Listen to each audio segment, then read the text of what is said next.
Hello. Hopefully this video has found you well.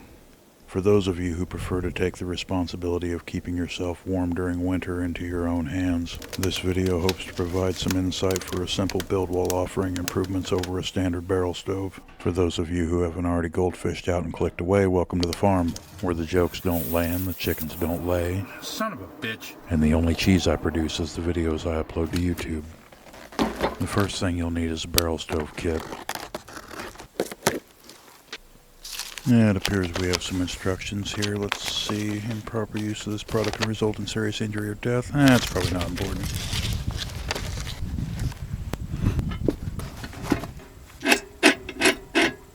The kit that I have is the BSK 1000 from United States Stove Company. Most of these kits are essentially the same, so this video should be relevant to all of them. The other most important thing you'll need for this build to work is 2 identical steel drums with removable lids. Considering the drums you find will be different than the ones I'm using, I won't be demonstrating this as an exact formula, so expect a lot of firing from the hip. On the first barrel, I will establish placement of the feet and drill the holes for final assembly later on. I will also use the seam of the barrel as a guide for front and rear feet alignment.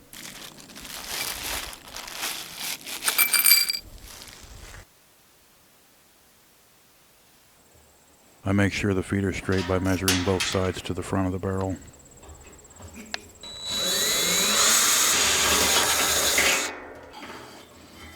I repeat this for the rear feet and use the seam to ensure that the front and rear are in line with one another.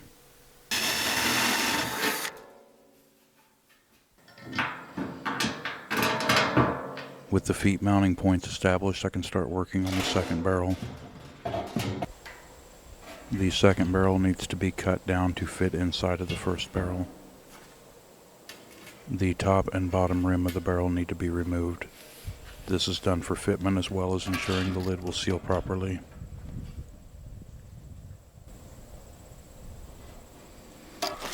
One of the biggest issues with these barrel stoves is they like to rot out easily. We are going to use one barrel to sleeve the other to create a stove that is double thick. While I won't be so bold as to believe I'm the first person to do this, this idea actually came to me when I was in the hardware store buying single wall stovepipe, and I had an epiphany when I noticed the 24-inch pieces of straight pipe came in a box sleeved in on themselves. With the top and bottom rim removed, we will make a cut down the length of the barrel. I make a second cut to remove a strip of material so they don't overlap one another. Because I'm making my cuts freehand with an angle grinder, I simply guess on the amount of material that needs to be removed.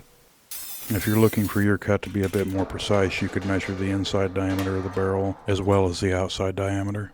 Multiply both of those results by pi to get the circumference, and then subtract those results from one another. Orient the seam of the inner barrel downward so you're able to secure both sides of it when attaching the feet. Use a few clamps to help hold it in place. I use some scrap material to make backing brackets for the feet to give them a bit more rigidity. I like to use this Permatex copper anti-seize. It's intended for high heat applications, but it's completely optional and probably even unnecessary, but I'm going to use it anyway. I use an old shit car battery to brace the bottom while I drill the holes and put the bolts in.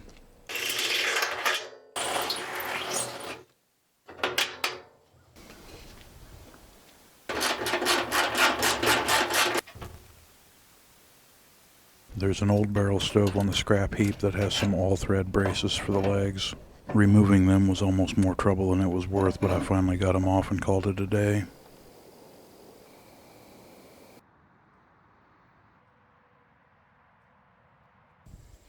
I've had people ask me in the past why anyone would still want to burn wood these days whenever you can get heat from a dial on the wall. The answer, quite simply, is independence. If you live in the States, some of you might remember the ice storm of 2009. It was a weather event that caused over 2 million people to lose power, many of them for several weeks.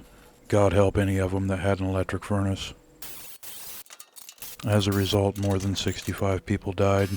It's said that some of them died from carbon monoxide inhalation, from attempting to run generators inside their homes so they could run space heaters in an effort to keep from freezing to death, victims of reliance on a system that failed them. The total average ice accumulation was over 2 inches, downing hundreds of miles of high-voltage line and causing power poles to snap under the weight of the ice. If memory serves me correctly, we were out of power for 9 days. But fortunately for us, we had a wood stove. It was a hard time all the same, but we done alright, better than most. We had to empty all the meat out of our freezer. I remember packing it in coolers with snow and putting them outside. We cooked on that stove every night for those 9 days. And in that time, do you know who showed up to help us? That's right, fucking no one. But in all fairness, they couldn't, which further illustrates my point. But we'll touch more on that later. Back to the build.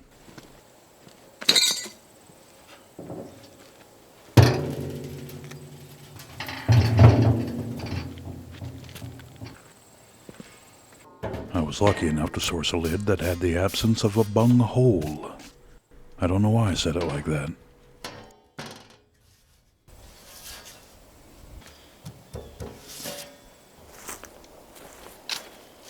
I used the vent off an old charcoal grill as a top air inlet to help propagate the secondary burn. And while it technically should help, I wish I would have came up with something a little better. The nice thing about it having a removable lid is it creates a modular design feature where changes and improvements can be made later on. Here I'm just taking some rough measurements to help square up the door. One of the main reasons I wanted a removable lid was to make maintenance and ash cleaning easier. The burn chamber on these stoves is so large that you won't have to clean it very often. So it seemed more practical to have the removable lid than it did to create some kind of removable ash pan for it. After cutting out the holes for the door and the air inlet, I use a few clamps to help hold the door in place.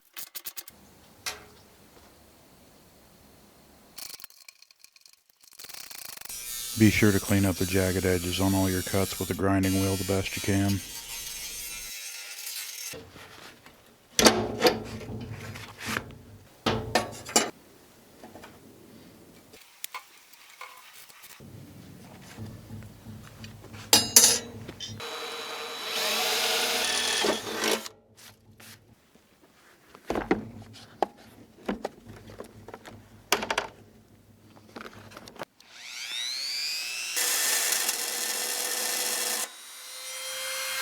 Unfortunately, my little rotary tool wasn't quite able to cut the mustard. It probably would have worked better if I had some proper cutoff wheels, but I didn't want to run to town, so I decided to drill and use the jigsaw instead.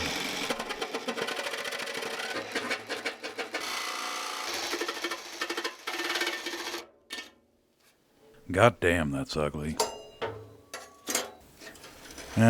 Function over form, as Joel Salatin would say. Yep, that's some of the finest work I've ever done right there. You know, I could go on about how I'm only as good as the tools I got to work with and all that, but we all know it's a bullshit excuse, so let's just move on.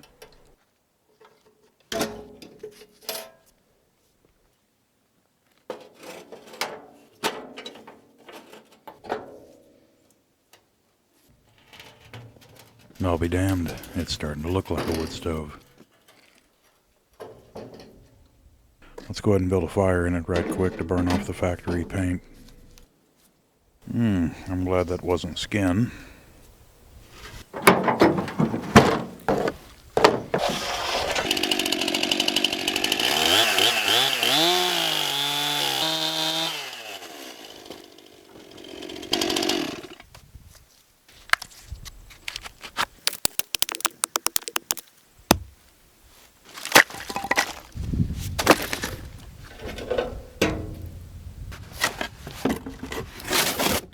Back to what I mentioned earlier about wood stoves providing independence.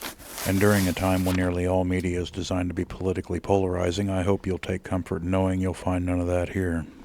But I will on occasion share some of my personal experiences and observations, and one thing I will say is that anyone who tries to inhibit your ability to take care of yourself or gatekeep your happiness and freedom is not your friend.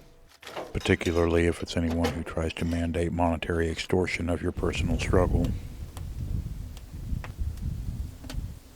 For some of us who heat with wood, it isn't simply a means to an end, but a way of life. During the time of editing this video in January 2026, there is currently a severe winter storm that has affected tens of millions of Americans across the United States. Many areas declare a state of emergency, with heavy amounts of ice and total snow accumulations over 2.5 feet in some places. The storm leaves over 800,000 people without power, and over 100 confirmed fatalities so far. I didn't intend for this video to end up being so macabre, but I think it's necessary to put emphasis on the importance of being prepared. And while I know not everyone has the option to install a wood-burning stove, I think anyone who has the place for one should consider it. And while I'm sure they already exist, it'd be nice to see more dedicated community warm shelters similar to the tornado shelters that are common on the plains, rather than the ad hoc ones that are thrown together after the fact. If by some miracle you've managed to make it this far into the video, you have my respect, as well as my thanks. And if you found this video useful in any capacity, please leave it a like so it can be promoted to more viewers. If you'd like to see more from me and support my channel, hit the subscribe button.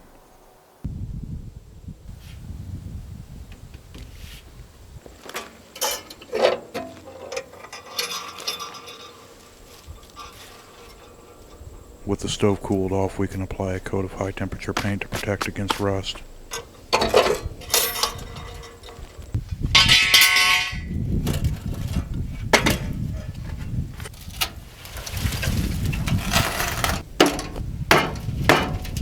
I go with what I consider to be the most common wood stove paint, which is Rust-Oleum high heat grill paint. I've used it on wood stoves a lot, and while it is adequate, I would have liked to have tried this ceramic coating for exhaust manifolds. It unfortunately requires a high temp base coat primer, and the closest place that supplies it was 45 miles one way, and I didn't want to bother with it. But depending on how the grill paint holds up, I may do it later on. This particular stove is going to be used in the basement of a very old farmhouse that I'm in the process of restoring. I've built it in hopes to be able to continue my work over winter. I'll be adding a bed of sand to the bottom of the stove as well as a layer of fire brick. This is done to increase the thermal mass as well as protect the bottom of the stove and mitigate the possibility of it burning through, which is common in barrel stoves. Most of the materials I'm using can be found locally at farm and home improvement stores, but I'll leave affiliate links for everything that I can in the description. The stove kit itself can typically be found for around $60, but supply may be limited in the winter months. I actually bought my kit many years ago when I first heard about the EPA starting to crack down and put restrictions on wood stoves. I bought this kit online and put it up for safekeeping out of fear of wood stoves ever being banned, knowing full well that as long as I had one and could shit a barrel, I would always have a wood stove. It's my belief that the powers that be would prefer that we didn't burn wood, and it's not because they care about the environment. And while I understand the necessity of government intervention and how it pertains to environmental protection, it's my belief that they are increasing restrictions on wood stoves to increase our dependency on them and their utilities. Yet another way to extort more money from us. There are no monthly payments on operating a wood stove, and the government hates anything they can't tax and easily regulate. But when you're snowed in and succumbing to frostbite, you're on your own. The suits in Washington are not coming to save you. It's not completely necessary, but I'm building a stove grate out of 5/8 inch rebar. In my experience, the stove grates they sell online for these are both inadequate and overpriced. At around $100, you're lucky to get one season out of them before they melt. It's likely that I'll make more improvements to this stove than I can fit into a single video, such as a top baffle, a cooking grate for heating water, and a catalytic combustor. If you'd like to see that as a follow-up video, let me know in the comments. And no, we don't need to talk about my shitty welds.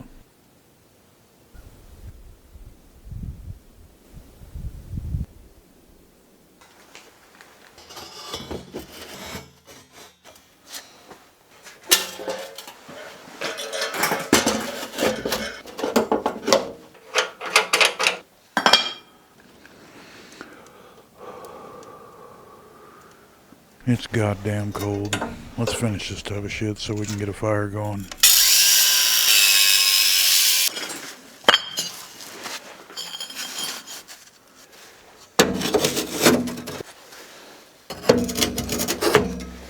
I like to use these old cast iron trivets as a base to build my fire on. It's just kind of something I've always done.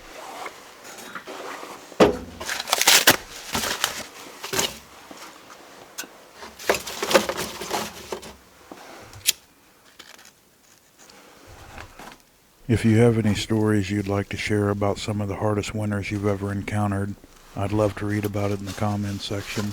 Winter's hard on everyone who's not prepared, and any tips you have could go a long way towards helping someone who's having a rough go of things.